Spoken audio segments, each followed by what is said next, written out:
On va voir ce que pense de tout ça Yves Lefebvre, secrétaire général de l'unité SGP Police Force Ouvrière. Bonjour, vous êtes en direct avec nous, merci.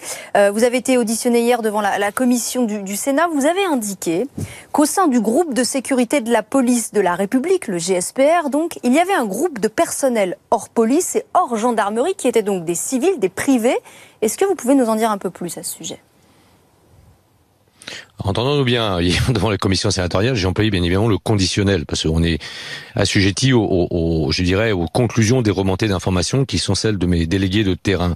Oui, effectivement, moi, en fonction des éléments que j'ai en ma possession à l'heure où on se parle, Benalla avait l'intention avait inclus et avait aussi l'intention, dans le cadre de la protection du fort de Brégançon pour les vacances du président, avait l'intention d'inclure des privés, de la sécurité privée, appelons ça des vigiles. Moi, à un moment donné, j'ai parlé de barbouze et j'assume pleinement la responsabilité de mes propos. Effectivement, d'inclure dans le dispositif de sécurité. Donc, par définition, si on considère que c'est une mission régalienne, et moi je la considère comme telle, une mission régalienne de la police ou de la gendarmerie, le GSPR, par définition, on inclut dans le périmètre d'action du GSPR des privés, des civils. Oui, effectivement, mais je suis pas le seul à le dire d'ailleurs. Au demeurant, vos confrères du Monde l'ont sorti depuis la fin de la semaine dernière, tout ça. Comment ça se passait entre Alexandre Benalla, ces personnes et les fonctionnaires de police du GSPR? Vous avez indiqué hier qu'ils faisaient régner la terreur. Très mal.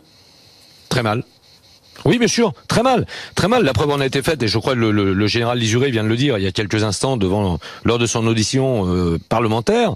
Effectivement, il a été éjecté le jour de l'arrivée de l'équipe de France de football, mais tout simplement parce que le triste sire Benalla avait pour habitude d'ordonner et ne supportait certainement pas qu'on puisse s'opposer. Je vais reprendre les propos de ce qui est paru également dans un quotidien, à savoir les propos qu'il tenait à l'endroit des forces de l'ordre et du raisonnement des forces de l'ordre. Effectivement, il était dans la victime, dans la menace, et comme je l'ai dit hier, notamment sur votre antenne, mes collègues du GSPR étaient placés, je dirais, dans une chaîne hiérarchique avec un individu comme tout, perdons pas ça de vue, était chef de cabinet adjoint du président de la République et en charge de la responsabilité de la sécurité du président de la République. Est-ce qu'avant Donc que on est dans l'affaire une chaîne, je dirais, n'éclate, d'ordre et d'exécution. est-ce qu'avant que l'affaire n'éclate, vous aviez déjà eu vent d'incidents avec Alexandre Benalla et entre Alexandre Benalla et des forces de l'ordre? Oui, on avait eu vent effectivement de certains de nos collègues qui se plaignaient, notamment, et je l'ai dit hier au Sénat, de cette réunion qui avait pour vocation de réformer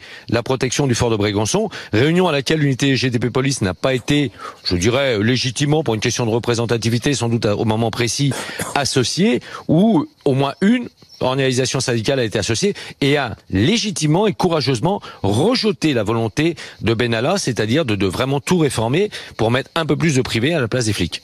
Merci beaucoup Yves Lefebvre d'avoir été en direct avec nous sur l'antenne de BFM TV. Retrouvez toute notre actualité sur videopolice.com, la chaîne YouTube d'unité SGP Police.